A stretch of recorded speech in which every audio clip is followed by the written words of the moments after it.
जातीय जनगणना के सवाल पर नीतीश कुमार ने तेजस्वी यादव को अपने घर पर क्या बुलाया? बीजेपी सर्वदलीय बैठक में शामिल होने के लिए तैयार हो गई। यह तो सबको पता है कि पिछले साल 23 अगस्त को नीतीश कुमार ने तेजस्वी यादव समेत अन्य प्रतिनिधियों के साथ प्रधानमंत्री नरेंद्र मोदी से मुलाकात की थी। तब से सर्वदलीय बैठक की बात चल रही है, लेकिन बीजेपी की ओर से डीले किया जा रहा था। अचानक ऐसा क्या हो गया कि जातियों में केवल अमीर गरीब की दुहाई देने वाली बीजेपी नेता कमंडल पॉलिटिक्स को अपनी हाँ कह दी। जातीय जनगणना को लेकर बीजेपी ने अपनी पूरी रणनीति बदल दी। अब वह भी जाति गिनने को तैयार हो गई है। पॉलिटिकल एक्सपर्ट्स भी जातीय जनगणना पर बीजेपी के यू टर्न को लेकर भौचक हैं और अब इसके कारण गिना रहे हैं। ऐसे में हम आपको 5 PM के 5 का तड़का में बीजेपी के यू टर्न के टॉप 5 कारणों के बारे में बताएंगे। आरजेडी को रोकना जरूरी। जातीय जनगणना को लेकर पिछले एक पखवाड़े से चल रही कयासबाजी पर विराम लग गया है। बीजेपी सर्वदलीय बैठक में शामिल होने के लिए तैयार हो गई। दरअसल पीएम मोदी से बिहार के प्रतिनिधियों को भी मिले हुए लगभग 10 माह हो गए थे, लेकिन सर्वदलीय बैठक को लेकर तारीख तय नहीं हो पा रही थी। ऐसे में आरजेडी ने तेवर दिखाना शुरू कर दिया।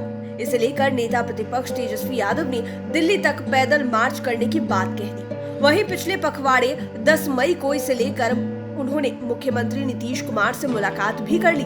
पॉलिटिकल एक्सपर्ट्स की माने तो बीजेपी की ओर से इस पर आत्ममंथन किया गया और पार्टी ने अपनी तरफ से आरजेडी के उस कदम को रोक देने की पूरी कोशिश की, जिसके बहाने वह जेडीयू की ओर अपनी नजदीकियां बढ़ा रहा था। इससे फिलहाल सारे कयासबाजी पर विराम लग गया। हालांकि इस सर्वदलीय बैठक को आरजेडी अपनी जीत मान रहा है। आपको बता दें कि तेजस्वी ने नीतीश कुमार को मिलने के लिए 72 घंटे का समय दिया था, लेकिन नीतीश कुमार ने महज 24 घंटे के अंदर ही उन्हें बुला लिया था। फिर दोनों नेताओं के बीच बंद कमरे में घंटों भर बात हुई। यह मुलाकात बीजेपी को नागवार गुजर रही थी। जेडीयू हमको दिया मैसेज। जातीय जनगणना के मुद्दे पर बीजेपी एनडीए खेमे में भी बिल्कुल अलग थलग पड़ गया था। जेडीयू की ओर से तो सदन से लेकर सड़क तक जातीय जनगणना कराने की बात कही जा रही थी।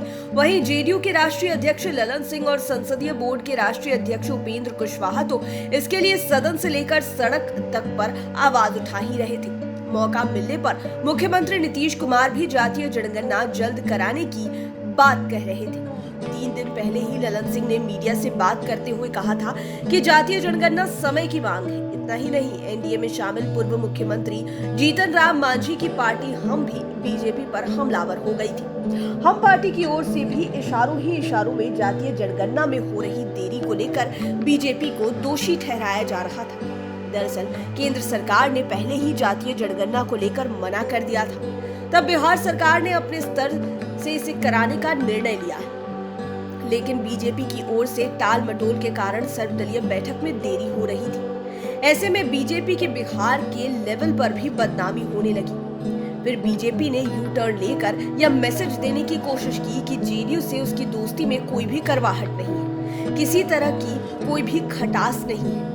हालांकि कहा जा रहा है कि केंद्रीय नेतृत्व से सिग्नल मिलने के बाद ही बिहार इकाई ने सर्वदलीय बैठक में भाग लेने का निर्णय लिया है। पॉलिटिकल एक्सपर्ट्स के अनुसार बीजेपी के केंद्र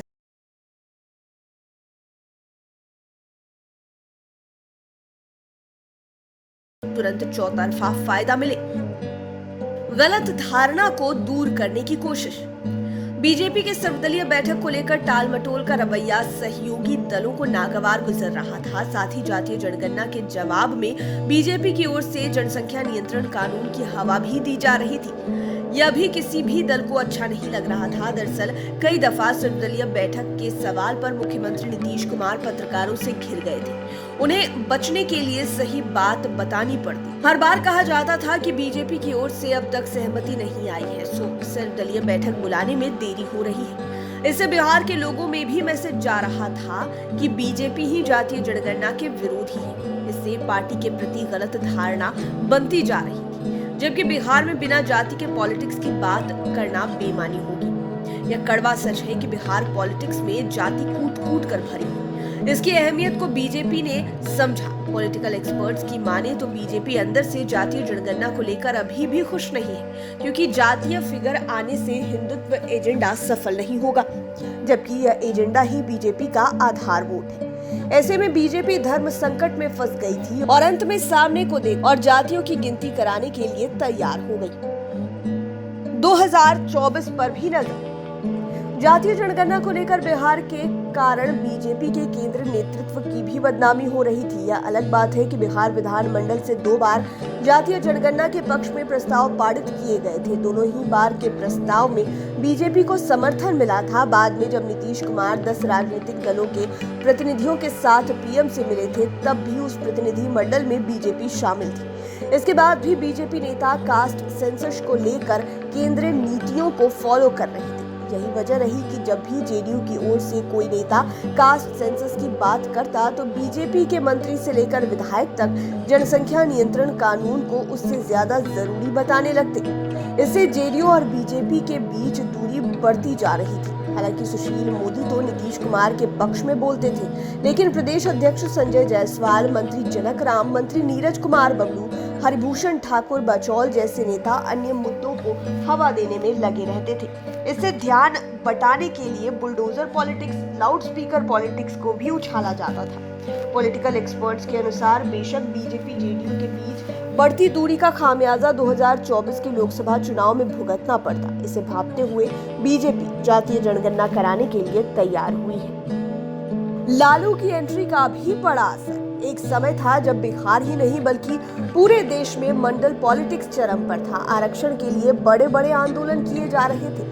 उस समय भी बीजेपी इसके विरोध में रही थी। तब बीजेपी का मंडल पॉलिटिक्स के विरोध में कमंडल पॉलिटिक्स सामने आ गया था। इसकी वजह से केंद्र की वीपी सिंह की सरकार चली गई थी। हालांकि बिहार में तब लालू यादव ने अपनी सरकार बचा ली थी। मंडल पॉलिटिक्स के बड़े नेताओं में लालू यादव शुमार है। वहीं लालू यादव पटना आ गए हैं। हालांकि वे 24 मई को ही आने वाले थे, लेकिन बाद में एक दिन के लिए उनका प्रोग्राम आगे बढ़ा। इस तरह लालू यादव 25 मई को पटना पहुंचे।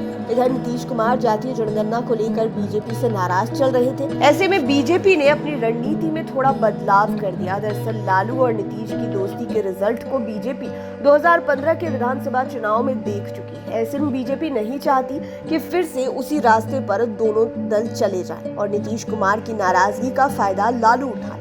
ऐसे में बीजेपी के यू टर्न को लोग इस नजरिए से भी देख रहे हैं। हालांकि यह देखना तब दिलचस्प होगा जब कैबिनेट की मीटिंग में इसे लाया जाएगा। उस समय सही में बीजेपी की नीतियों के बारे में पता चलेगा कि बीजेपी कोटे के मंत्रियों का क्या रोल रहता है। उम्मीद है ये वीडियो आपको पसंद आया होगा। इसी तरह के वीडियोस के लिए हमारे चैनल 5 PM को सब्सक्राइब कर लें, साथ ही फेसबुक पेज को भी लाइक करें।